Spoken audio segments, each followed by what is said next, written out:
नाम। किसी व्यक्ति, वस्तु, स्थान आदि के नाम को क्या कहते हैं? संज्ञा। और संज्ञा जो थी, पहले टॉपिक 1 नंबर का, और इसमें कितने थे? 1 और 1 2। तो 1 और 2 कितने? 3 प्रकार की संज्ञा है। पहला है व्यक्ति, जाति और भाव। इनको याद करने के लिए आप याद रख सकते हो व्यक्ति की जाति का भाव। ठीक है। यहाँ किसी विशेष व्यक्ति का क्या आएगा? नाम। यहाँ अगर हम बात करें तो समूह या किसी जाति से संबंधित। और यहाँ अगर हम बात करें जिसे महसूस कर सके, या अगर हम बात करें जिसे काउंट करने पर, गिनने पर क्या एक आए, कौन सी व्यक्तिवाचक, और जिसे गिनने पर एक से अधिक जातिवाचक, तो कौन सी कहलाएगी? जातिवाचक। और जिसे महसूस, और जिसे गिना न जाए महसूस, कौन सी नहीं? भाववाचक। ठीक है। नेक्स्ट टॉपिक हमारा सर्वनाम। सर्वनाम का मतलब है सबका नाम। ठीक है। और परिभाषा की बात करें तो संज्ञा के स्थान पर प्रयुक्त होने वाले, इसके स्थान पर प्रयुक्त होने वाले क्या कहते हैं? सर्वनाम कहते हैं। सर्वनाम की अगर प्रकार की बात की जाए तो याद देखो 1 और 1 2। तो 2 प्लस 1 2 3 4 4 2 कितने हो गए? 6। तो सर्वनाम कितने प्रकार के? 6। एक तो है आपका पुरुषवाचक, एक है प्रश्न, निजवाचक, संबंध, निश्चय, अनिश्चय और अनिश्चय। इसके लिए याद करने के लिए मैंने आपको बताया पुरुष ने प्रश्न किया कि अपना संबंध निश्चय है या अनिश्चय है। ठीक है। इसके अलावा जो पुरुषवाचक जो सर्वनाम है, इसको पूछिए कितने प्रकार का होता है? तो देखो 1 2 3 कितने प्रकार का होगा? 3। प्रथम, मध्यम, उत्तम। प्रथम पुरुष, मध्यम, उत्तम। या प्रथम पुरुष है, इसी का दूसरा नाम क्या होगा? अन्य पुरुष। इसे जाना जाएगा। प्रश्नवाचक जो सर्वनाम है, इसका प्रयोग किया जाएगा प्रश्न पूछने के लिए। निजवाचक जो सर्वनाम है, इसका प्रयोग करता स्वयं के लिए प्रयोग होगा। यहां बात करें तो 2 वाक्यों में संबंध बताने के लिए जिस सर्वनाम का प्रयोग किया जाएगा वो कौन सा होगा? संबंधवाचक। और निश्चयवाचक होगा निश्चित संज्ञा का बोध कराने के लिए जिस सर्वनाम का प्रयोग किया जाएगा वो कौन सा होगा? निश्चयवाचक। और अनिश्चित संज्ञा का बोध कराने के लिए जिस सर्वनाम का प्रयोग किया जाएगा वो कौन सा होगा? अनिश्चयवाचक। नेक्स्ट टॉपिक जो है आपका वो है विशेषण। विशेषण की बात करें संज्ञा और सर्वनाम के स्थान तो विशेषण का मतलब है कि विशेषता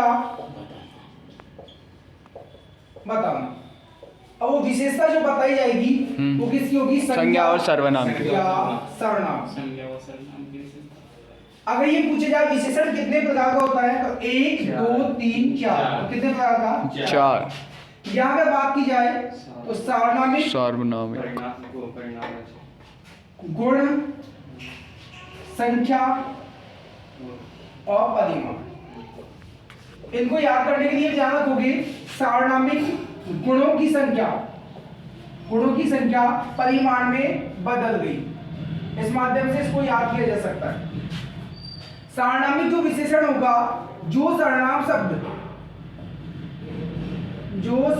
शब्द इससे संज्ञा से पहले प्रयोग होगा वो कौन से कहलाएगा? सार्वनामिक। गुणवाचक की बात करें जो भी आपके गुण, अवस्था, रूप, रंग आदि से संबंधित जब विशेषता बताई जाएगी तो कौन सा कहलाएगा आपका? गुणवाचक। संख्यावाचक की बात करें तो जो विशेषण संख्या संबंधी विशेषता बताएगा वो कौन सा कहलाएगा? संख्यावाचक। परिमाण की बात करें तो जो विशेषण नाप तोल संबंधी विशेषता बताएगा वो कौन सा कहलाएगा? परिमाणवाचक।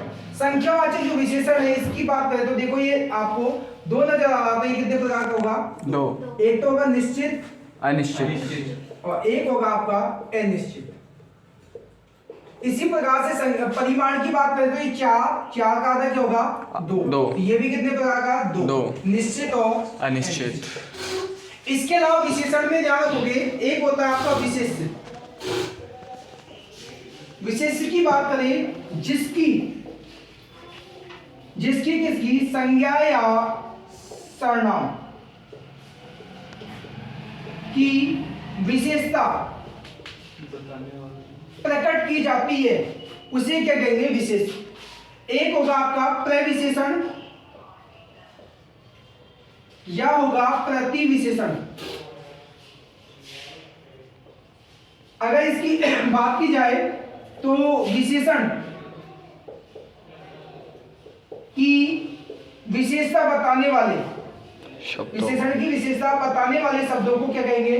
प्रविशेषण कहेंगे। इसके बाद नेक्स्ट टॉपिक है आपका क्रिया या फिर कुछ और है, वो है अव्यय। अव्यय। अव्यय की बात करें तो अव्यय है जो इसका दूसरे नाम की बात की जाए तो इसे अविकारी के नाम से भी जाना जाता है। अगर परिभाषा की बात करें तो जिन पर लिंग, वचन, कारक और क्रिया का कोई प्रभाव नहीं पड़ता है उसे क्या कहेंगे? हम अव्यय या अविकारी कहेंगे। और ये जो होगा आपका 1 2 3 4, तो कितने प्रकार का होगा? चार। अगर बात करें क्रिया विशेषण, एक होगा आपका समुच्चय बोधक, एक होगा आपका संबंध बोधक और एक होगा आपका विस्मयादि बोधक।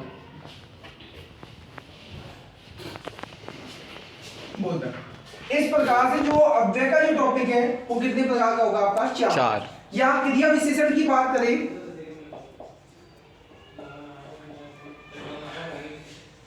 तो क्रिया की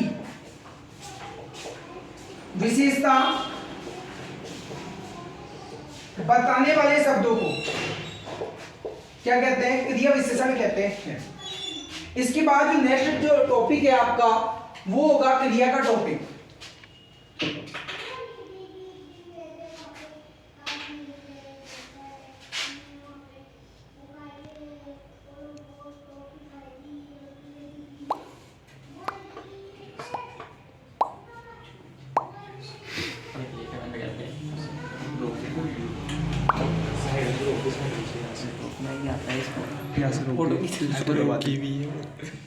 रोक दो सर।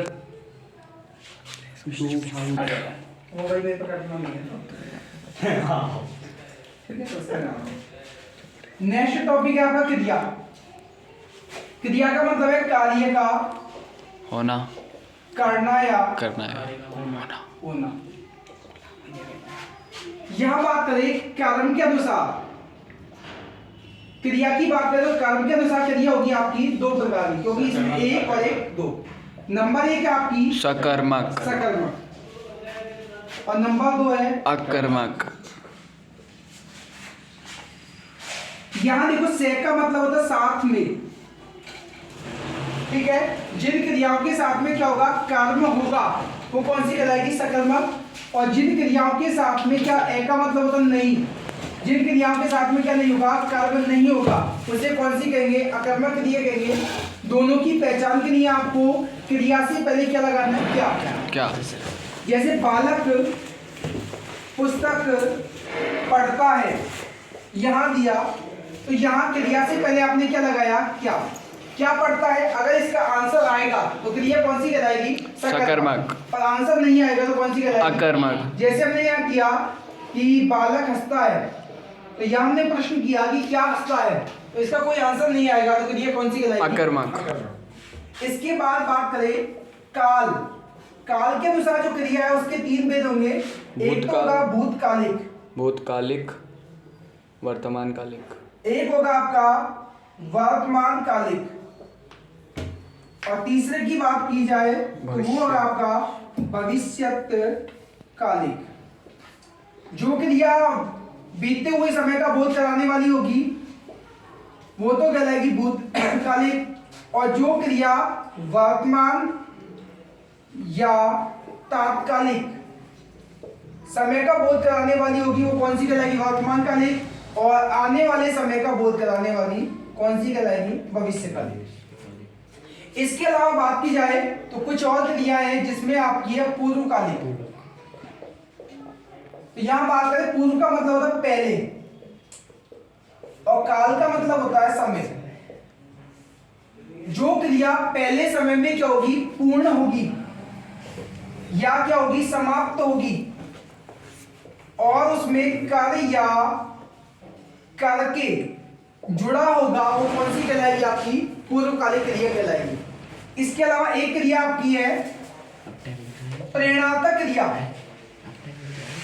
प्रेरणात्मक क्रिया की बात करें तो जिसमें कर्ता स्वयं कार्य न करके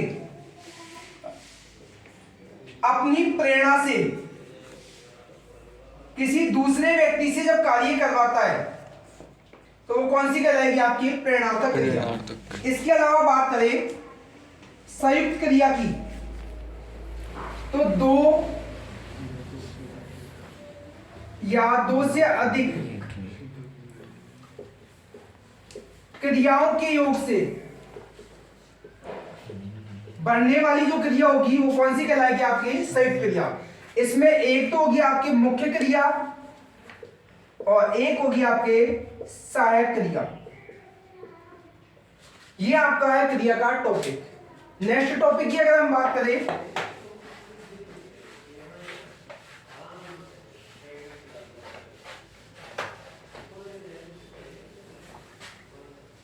उसमें आपका उपसर्ग, और यहां बात करें प्रत्यय की। वे शब्दांश देखो जो किसी शब्द या धातु के, इधर भी जो प्रत्यय जुड़ेगा वो शब्द या धातु के। अब यहां देखो, यहां ऊ है जो पहले आता है, तो उपसर्ग कहां जुड़ेंगे? किसी शब्द या धातु के ऊपर पहले, और पहले जुड़ेगा उसके अर्थ में कहलाएंगे परिवर्तन। वही क्या कहलाएंगे? उपसर्ग कहलाएंगे। अगर यहाँ प्रत्यय की बात की जाए तो ये कहाँ था? बाद में। तो उपसर्ग जो वो तो जुड़ेंगे किसी शब्द के पहले और प्रत्यय जुड़ेंगे किसी शब्द के बाद में, और अर्थ में क्या लाएंगे? परिवर्तन।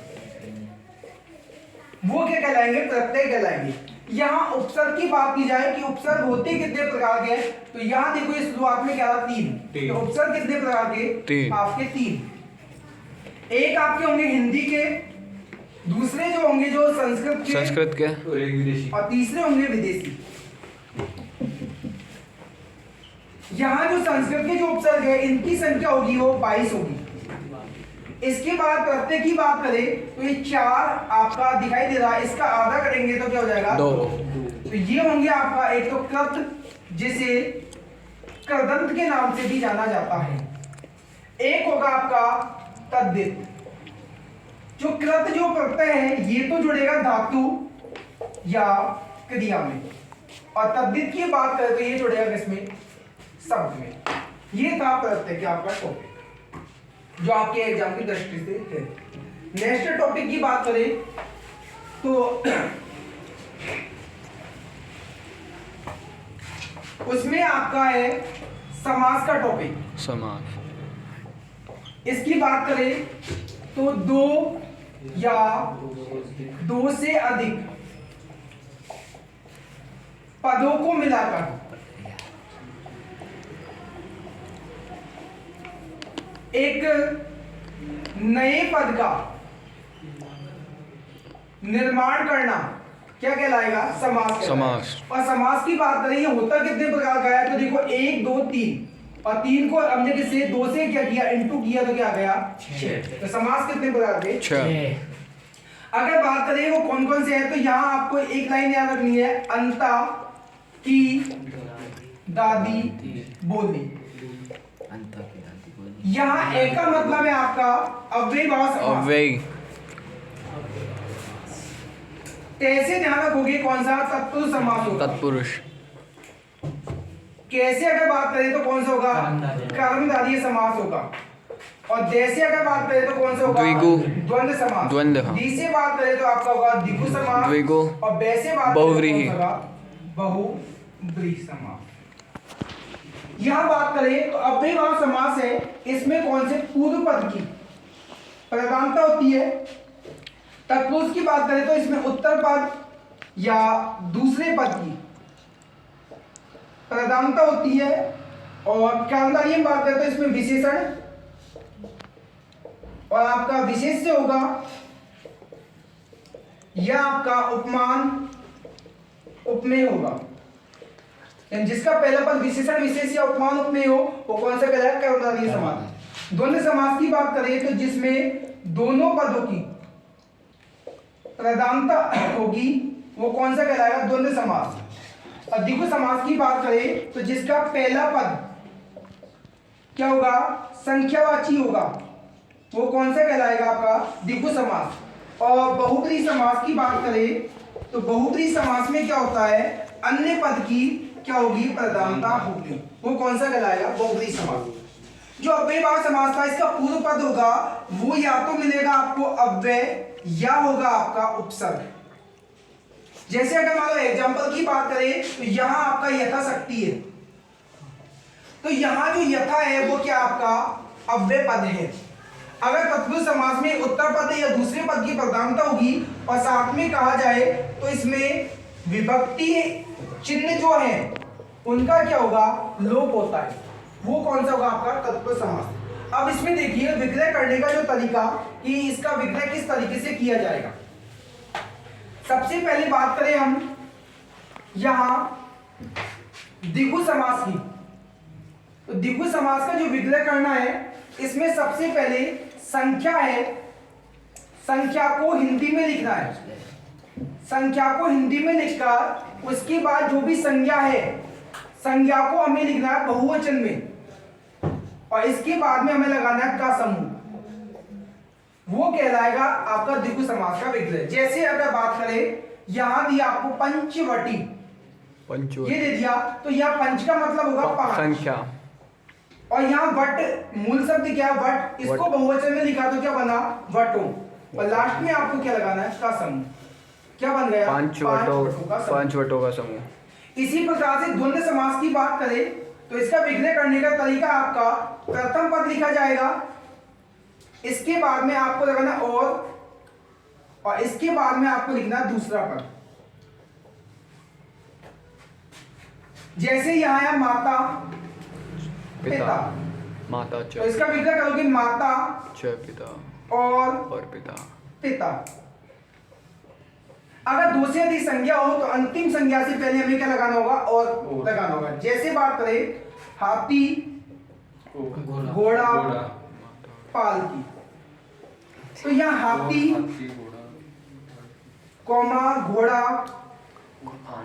और पालकी, इस तरीके से आपको द्वंद्व समास का विग्रह करना है। अगर मान लो कर्मधारय समास की बात करें और वो तो सबसे पहले आपको विशेषण लिखना है, इसके बाद में लिखना है जो, और उसके बाद में आपको लिखना है विशेष। जैसे यहां गया लाल टोपी,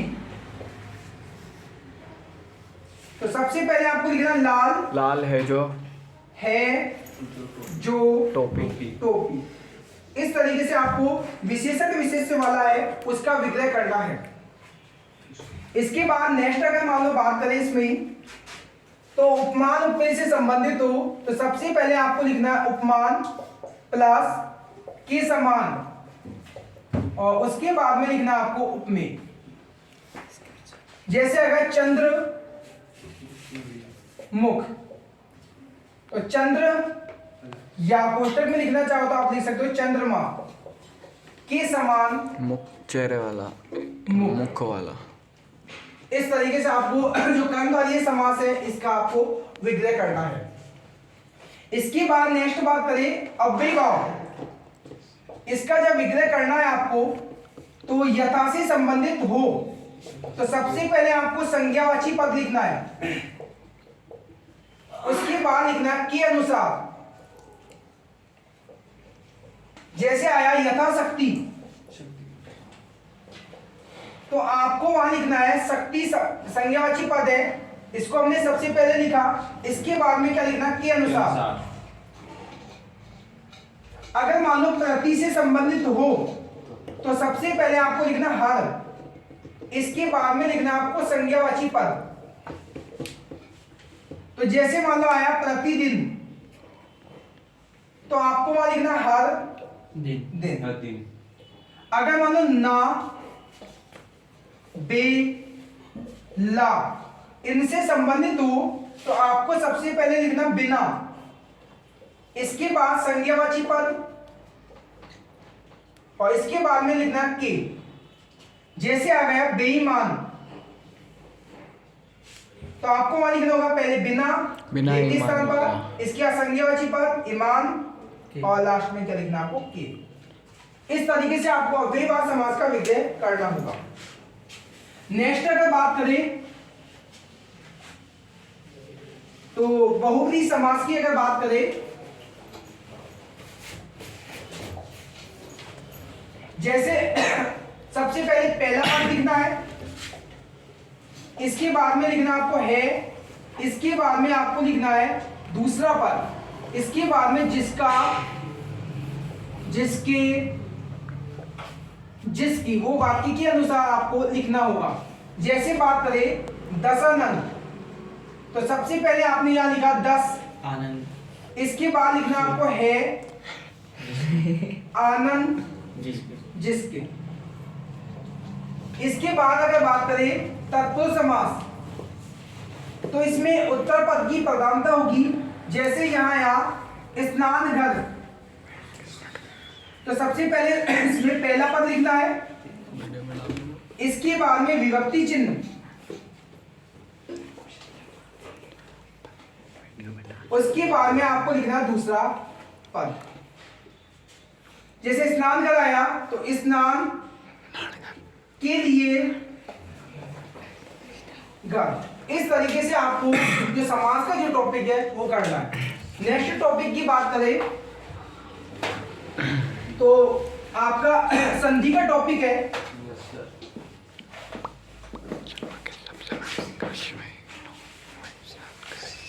तो संधि की बात करें तो दो वर्णों के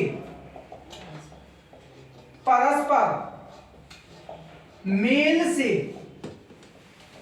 जो विकार उत्पन्न होगा उसे क्या कहेंगे, संधि कहेंगे। और दो व्यंजन वर्णों के मध्य में, दो व्यंजन वर्णों के मध्य में कोई स्वर नहीं होगा उसे संयोग कहेंगे। या फिर कह सकते हैं दो वर्णों के परस्पर मेल से जो विकार उत्पन्न न हो उसे भी क्या कहते हैं, संयोग। यहां प्रश्न पूछे जा सकता है संधि और संयोग में क्या अंतर है। अगर बात में संधि होती कितने प्रकार की है तो संधि आपके होगी तीन प्रकार की, व्यक्ति स्वसंधि, व्यंजन और विसर्ग। इसको याद करने के लिए आप रख सकते हो स्वर ने व्यंजन को विसर्ग से मिलाया, विसर्ग से मिलाया। स्वर संधि होगी वो स्वर प्लस स्वर के मध्य में होगी। व्यंजन की बात करें तो व्यंजन प्लस व्यंजन होगा या व्यंजन प्लस स्वर संधि होगी। इसके बाद विसर्ग की बात करें तो विसर्ग प्लस स्वर या व्यंजन। अगर इसको अपनी भाषा में याद रखा जाए तो संधि है, इसको हमने एक देश का राजा माना जिसके कितने तीन बेटे थे, स्वर, व्यंजन और विसर्ग। इसने कहा कि जो मैं शादी करूंगा वो अपनी ही जाति में करूंगा। कहने का तात्पर्य ये है कि जो स्वर संधि होगी स्वर प्लस स्वर के मध्य में होगी। व्यंजन ने कहा कि मैं अपनी जाति में तो शादी करूंगा ही, लेकिन व्यंजन के बाद में अगर स्वर वर्ण आए अर्थात अपनी जाति में लड़की अच्छी नहीं मिले तो दूसरी जाति से भी हम शादी कर सकते हैं। विसर्ग ने कहा कि मैं अपनी जाति को छोड़कर दूसरी जाति में क्या करूंगा, शादी। इसके बाद बात करें तो स्वसंधि है, इसलिए 5 प्रकार की आपके यण, अयादि, गुण, वृद्धि और दीर्घ। बस इतना आपको इसमें याद रखना है। इसको पहचान का तरीका ये है कि आपको अधूरा वर्ण हो और उसके बाद में ये, वे और रे, इनमें से कोई सा वर्ण आए तो आपकी यण संधि होगी। अयादि संधि की बात करें तो 3 वर्णों का शब्द हो और बीच में क्या हो, ये या वे हो। गुण संधि की बात करें तो दूसरे या तीसरे वर्ण पर आपका ए या ओ की मात्रा हो या फिर बात करें ऋषि का साउंड हो तो वो कौन सा कहलाएगी, आपकी गुण संधि। वृद्धि की बात करें तो दूसरे या तीसरे वर्ण पर किसकी, ऐ की और औ की मात्रा हो। दीर्घ की बात करें इसमें बड़ा आ, बड़ी ई, बड़ा उ या फिर बड़ी दी, इनकी मात्रा का हो बीच में हो तो संधि कौन सी होगी, दीर्घ संधि। अगर अपनी भाषा में याद रखी जाए तो अधूरा वर्ण का तात्पर्य या किसी लगड़ा वर्ण, उसके बाद में ये, वे और रे, इनमें से कोई सा भी वर्ण होगा तो संधि कौन सी होगी, यण। अयादि संधि की बात करें 3 वर्णों का, 3 वर्णों का मतलब है कि 3 आंखों वाली, और 3 आंख किसके थी, शिव जी के, और वो भी काफी बीच में, तो बीच में आपको क्या देखना है, ये और वे, तो संधि कौन सी होगी, अयादि संधि।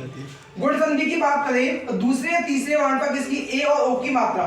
ए और ओ की मात्रा का मतलब है एक चोटी, और एक चोटी से हमें कौन सी संधि याद रखनी है, गुण संधि। अगर वृद्धि संधि की बात की जाए तो वही दूसरे या तीसरे वर्ण पर ऐ और औ की, इससे तात्पर्य क्या हमारा, 2 चोटी। और दीर्घ संधि की बात करें तो इसमें आपको बड़ा भाई और बड़ी बहन आपको इसमें देखनी है, यानी बड़ा आ की मात्रा, बड़ी ई, बड़ा ऊ और बड़ी री की मात्रा। ये था आपकी ग्रामर।